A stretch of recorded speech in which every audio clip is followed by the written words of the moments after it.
Hey guys, Vicets here. Sorry I haven't been here in a while. I've been taking care of some things in real life, which, despite what you may assume of me, I have one. And in this real life, I actually took some time to watch some TV with my family. Not just Mama Vice, but also with my baby, and with my mama and my brother and his wife, and we had the whole family over, and we were watching TV, and it was pretty great. And one of the things, well, not real TV. Nobody watches real TV anymore, you know? So one of the things that we did end up watching was that 90's show, which I have to say I was very suppressed. Sorry. Not suppressed. I was impressed and surprised. That was it. I was so surprised and impressed. I became this new thing, which was suppressed. That 90's show is suppressing me. I really wasn't too sure going in, I'm going to be honest, but it really was good. One of the things that made me not so sure about going into it and getting invested, I don't like getting invested in new TV because one of the things I hate is the time commitment, really, especially because Mama Vice kind of likes to binge watch stuff, and I don't like binge watching stuff, and it's kind of a big time thing. And so if I end up starting to watch something and it ends up not being great, I feel like I've wasted time, and especially I don't have a lot of time to do things, you know? So I want to make sure it's something good, but I took a chance on that 90's show. The reason I was hesitant, not just because I don't like binging things, I don't like starting new stuff, but with 90's show specifically is because reboots just, they're not good these days. Years. It's been years since there's really been a good reboot or a good adaptation of anything, really, because a lot of, call me cynical, call me realistic, whatever you want, a lot of reboots that come out are not made with the intention of being good shows. They're made with the intention of capturing an audience and selling some ad times. Like, a lot of the writers of these shows, these reboots, these adaptations, they don't care about the original audience. They care that's an established IP, and they want you to watch it because you're like, oh, I remember that thing from back when I was a kid. I hope it's really good. And it's not. Most of these things aren't good. And a lot of the times, these things are written by people who aren't familiar with it, or they are familiar but don't like it, or even worse, they actively hate whatever it is they're adapting. And that might seem dramatic, but that's literally what happened with The Witcher. That's why Henry Cavill walked off the set, because the people who were writing The Witcher hated The Witcher. And you see many such things, like even Velma. Velma came out recently, and I don't have to talk about Velma. You know about Velma. You know everything I could possibly say about Velma. But think of some other shows too, where like He-Man, where it wasn't really about He-Man, it was about She-Ra, or Rugrats, which had a reboot. But in order to make it, more appealing to modern audiences, they changed the ages. Well, not the ages. They changed the They moved everybody up 20 years, where Stu is not like a dad. He's kind of like a gamer dad, He's kind of like me. But they made some changes and actually ended up like rewriting a character entirely. They rewrote Phil and Lil's mom. Anyways, sorry, I'm getting sidetracked here. You know what I mean. I am positive you already agree with me about reboots. So that 90's show was good. I know I said that like 3 times. I'm finally at the point where we're talking about the show, right? So that 90's show was good. For those of you who haven't seen it, I've been out for like a week or two, I think. I watched it a week ago, and I'm not going to remember the names of all the characters because I watched it a week ago. I wanted to get this video out sooner, and I'm also not going to go back and read and remember everybody's names for this, but you'll know who I'm talking about. And really, if you don't, it doesn't matter, because there might be some like minor spoilers in this, I guess, but it's a sitcom and it's like 1 season, and it's really not going to be that much spoiler because not really that much happens in a sitcom. A sitcom is just a vessel. It's a loose string of scenes for people to tell jokes in. So let me just kind of set the stage for you with that 90's show, right? So that 90's show is taking place 20 years after that 70's show, as you can imagine, where the gang is all grown up and they've all moved on and have different lives and stuff. Now, the main cast for that 90's show, only 2 of them. Sorry, 2? Hello, controller. 2? It's not. Oh Jesus, my controller. Hello. Sorry, I did the hang out heart eyes because I have that installed on this avatar. Anyways, so only two of the gang are really the kids of the previous gang.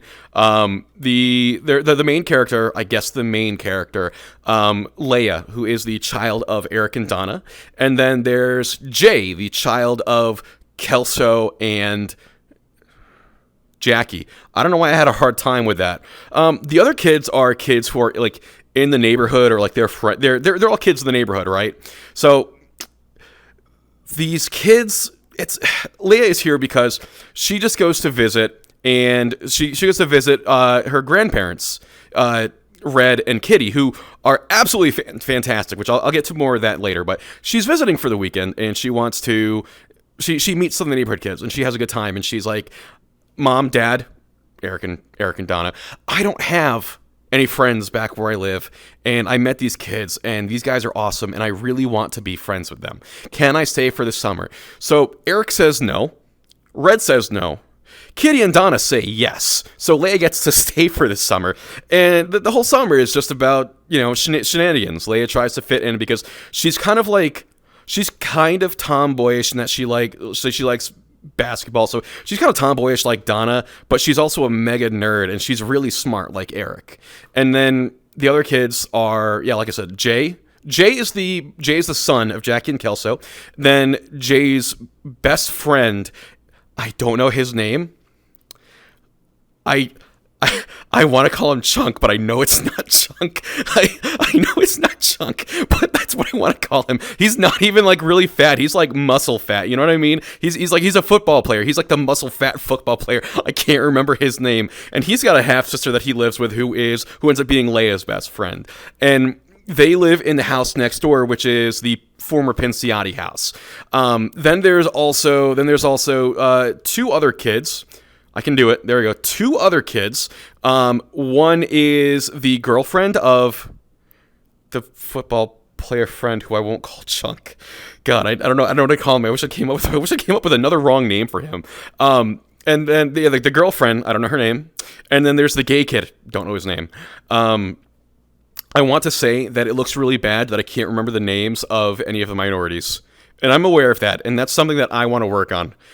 I don't see color. I just don't remember their names. Anyways, so the new cast is really good. I will say that sometimes the jokes were a little rough around the edges. I don't think they've all found their chemistry yet. Now, some of them do have great chemistry. Jay and the football player friend, they have great chemistry. Like, watching them, I sat back and I'm thinking, like, this is Drake and Josh energy. It's awesome. I love them. They're great. Leia and I think Nikki, the black girl, the football player's sister, they have good friendship too. But like as a group, there's like a weird energy between them, and I don't fault that against them because they just haven't found their chemistry yet, I think. The jokes are genuinely well written. I actually feel like these are the kind of jokes that could have been on that 70s show back in the day. And I see a lot of people complain that there's a laugh track and that kills the show for them.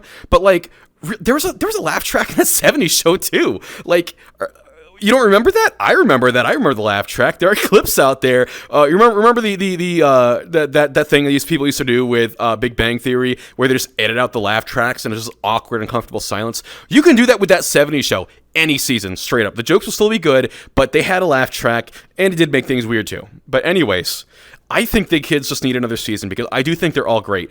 All the characters individually are great. They all have their own thing going for them. And I think that if this show does move forward, which I hope it does, I really do. I hope it's not like a one-off thing. I hope there are more seasons. But if they come back, they're going to do even more better because even betterer. I will say they will do betterer because they've had time to get it together. I will also say that the entirety of the former cast, they all come back too. They're not in the entire show.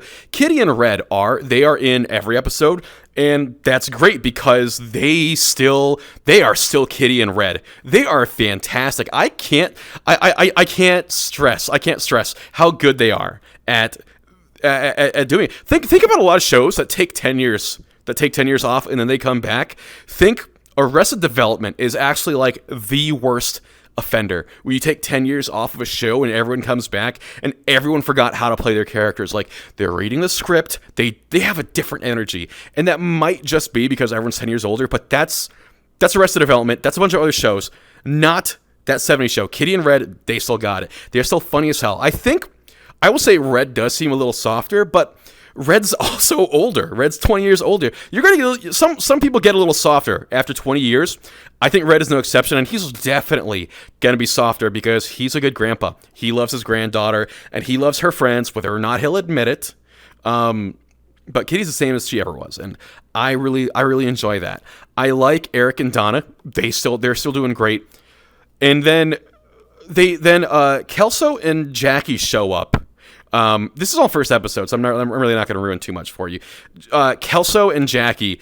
If you remember at the end of that 70s show, Fez and Jackie were together, and so I was kind of disappointed when I found out that Jackie had a kid and it was not with Fez and that they broke up.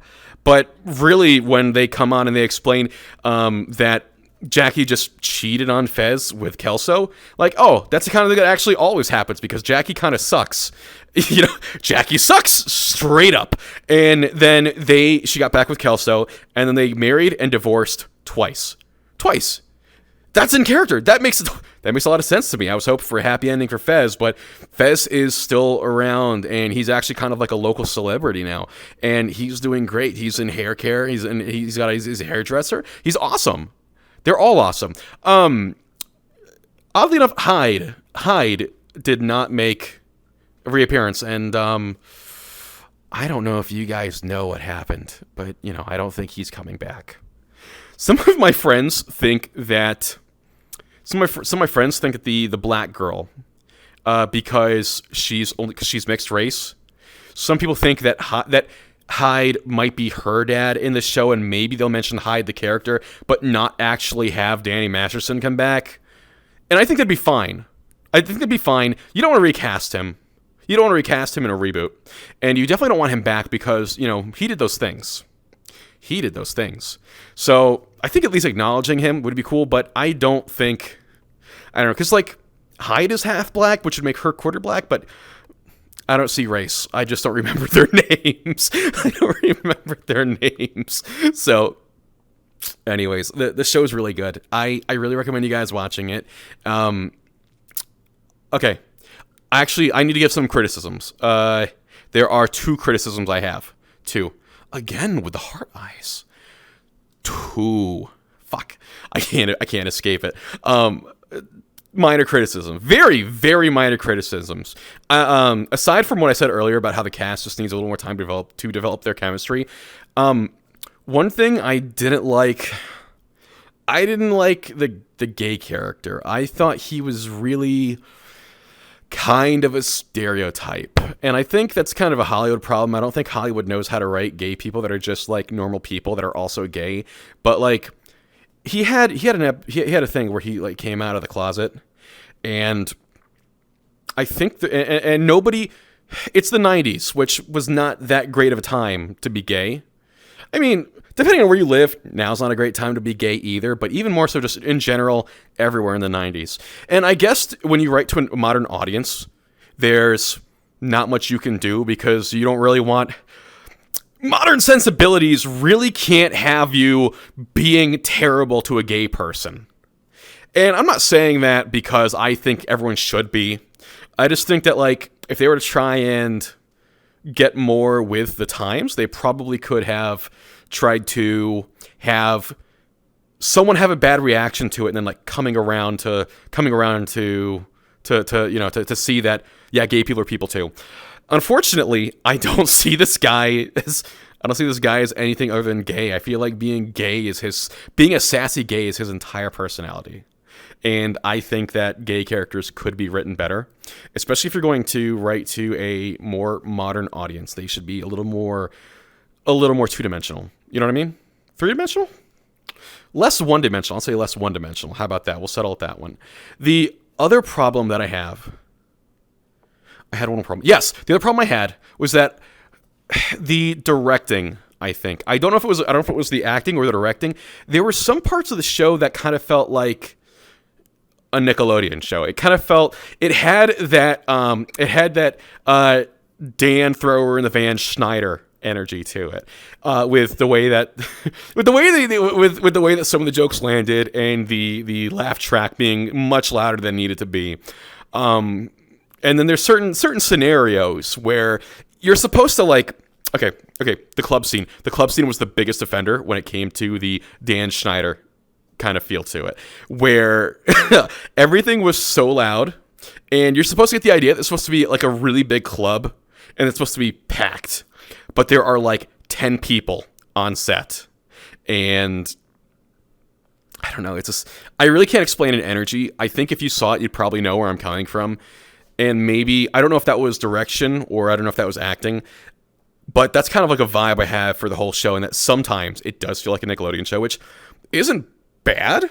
I think if I go back and I watch some of the old shows that I used to watch, I think if I go back and watch Drake and Josh, I will still enjoy it, not just because of nostalgia purposes.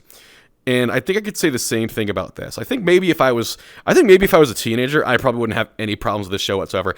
I would still love it. But even so, these complaints are just so minor. My finger. Oh. Hold on a second. My finger's broken. I'm sorry, guys. My complaints with this show are just so minor. Did I mute myself? I did. My complaints with the show are so minor that it's really not.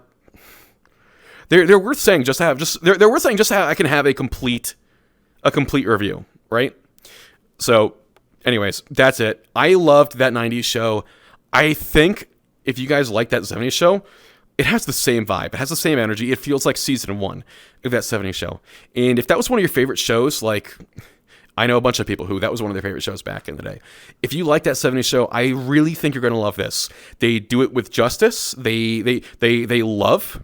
Damn, love. They do it justice. They love the show. They love the characters. They love the IP. And the fact that the entire cast is coming back, and it doesn't feel like it's contractual they're coming back. It feels like they genuinely love this show. And I did. I can't recommend this enough. Go watch that 70s show. Go watch that 90s show. And if you're interested at all, the game that's behind me that I'm playing, this is Stacklands. So, good game.